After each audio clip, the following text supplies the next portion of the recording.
ក្រុមហ៊ុនវឌ្ឍនៈរួមសហការជាមួយគណៈកម្មាធិការជាតិអូឡ িম্প ពិកក្នុងស្មារតីខ្មែរតែមួយដើម្បីឆ្ពោះទៅដណ្ដើមមេដាយអូឡ িম্প ពិកនៅរដ្ឋ Los Angeles ឆ្នាំ 2028 វឌ្ឍនៈ Premium Light ឈ្នះពាន Prize of the Jury ជាប់លំដាប់លេខ1ទូទាំងពិភពលោកពិសាដោយការទទួលខុសត្រូវកន្លងមកប្រទេសកម្ពុជាមិនធ្លាប់ទទួលបានមេដាយក្នុងព្រឹត្តិការណ៍កីឡាអូឡ িম্প ពិកនោះទេសម្រាប់ឆ្នាំ 2028 ខាងមុខនេះគឺជាឱកាសដ៏មានតម្លៃមួយសម្រាប់អត្តពលិកកម្ពុជាក្នុងដំណើរឆ្ពោះទៅដណ្ដើមមេដាយនិងនាំកិត្តិយសជូនជាតិមាតុភូមិ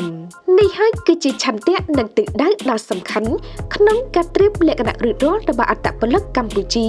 ក៏ដូចជាគណៈកម្មាធិការជាតិអូឡ িম্প ពិកនិងដៃគូចូលរួមសហការឧបត្ថម្ភពីក្រុមហ៊ុនវឌ្ឍនៈក្នុងស្មារតីខ្មែរតែមួយទិសដៅតែមួយកាលពីថ្ងៃទី22ខែកក្កដាឆ្នាំ 2026 ក្រុមហ៊ុនវឌ្ឍនៈបានរៀបចំពិធីចុះហត្ថលេខាលើអនុស្សរណៈយោគយល់គ្នាដ៏សំខាន់មួយជាមួយគណៈកម្មាធិការជាតិអូឡ িম্প ពិកកម្ពុជា NOCC លើដំណើរឆ្ពោះទៅកាន់ការប្រកួតកីឡាអូឡ িম্প ពិកឆ្នាំ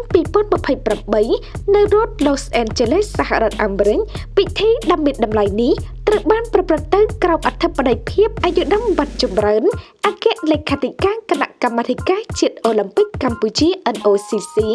និងអ្នកអង្គការសំអាងវឌ្ឍនៈអគ្គនាយកក្រុមហ៊ុនវឌ្ឍនៈព្រមទាំងមានការចូលរួមពីក្រុមការងារក្រុមហ៊ុនវឌ្ឍនៈនិងមានមន្ត្រីកីឡាគ្រូបង្វឹកនិងអត្តពលិកជម្រើសជាតិផងដែរដោយការត្រៀមលក្ខណៈនិងទិសដៅចិត្តសាស្ត្រឆ្ពោះទៅការប្រកួតលក្ខណៈអន្តរជាតិក្នុងឆ្នាំ 2028 ខាងមុខនេះឯកឧត្តមវត្តចម្រើនបានបញ្ជាក់ថាកម្ពុជាបាននឹងកំពុងរៀបចំផែនការយ៉ាងម៉ត់ចត់ក្នុងការបណ្ដុះបណ្ដាលអត្តពលិកនិងគ្រូបង្វឹកលើ10ប្រភេទកីឡាសក្តានុពលរួមមានកីឡាតៃក្វាន់ដូកីឡាចុកបាំកីឡាប្រដាល់កីឡាអត្តពលកម្មកីឡាហែលទឹកកីឡាឡើងភ្នំព្រមទាំងប្រភេទកីឡាសក្តានុពលរបស់កម្ពុជាផ្សេងទៀតឆ្លើយតបតាមយន្តការគ្រប់គ្រងនិងការចូលរួមលើកស្ទួយដល់កីឡាជាតិសម្រាប់ព្រឹត្តិការណ៍នេះក្រុមហ៊ុនវឌ្ឍនៈបានបង្កើតគំនិតផ្ដួចផ្ដើមដ៏ពិសេសមួយគឺការដកថវិកាមួយផ្នែកពីការលក់ផលិតផលរបស់ក្រុមហ៊ុនវឌ្ឍនៈទៅចូលរួមជាមូលនិធិឧបត្ថម្ភផ្គត់ផ្គង់សម្រាប់ការបណ្ដុះបណ្ដាលបង្ខានបង្កើនសមត្ថភាពដល់អត្តពលិកនិងគ្រូបង្វឹកដើម្បីត្រៀមលក្ខណៈរួចជាស្រេចសម្រាប់ការឆ្ពោះទៅដណ្ដើមមេដាយអូឡ িম্প ពិកលើកដំបូងនិងនាំមកនូវមោទនភាពជូនជាតិមាតុភូមិសម្រាប់ព្រឹត្តិការណ៍កីឡាដ៏សំខាន់នេះក្រុមហ៊ុនវឌ្ឍនៈមានឆន្ទៈយ៉ាងមុះមុននិងមានវត្តមានយ៉ាងសកម្មក្នុងវិស័យកីឡានៅប្រទេសកម្ពុជាដែលតែងតែឈរនៅពីក្រោយយ៉ាងរឹងមាំ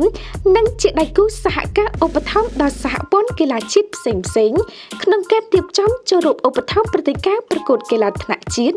និងអន្តរជាតិជាច្រើនប្រភេទ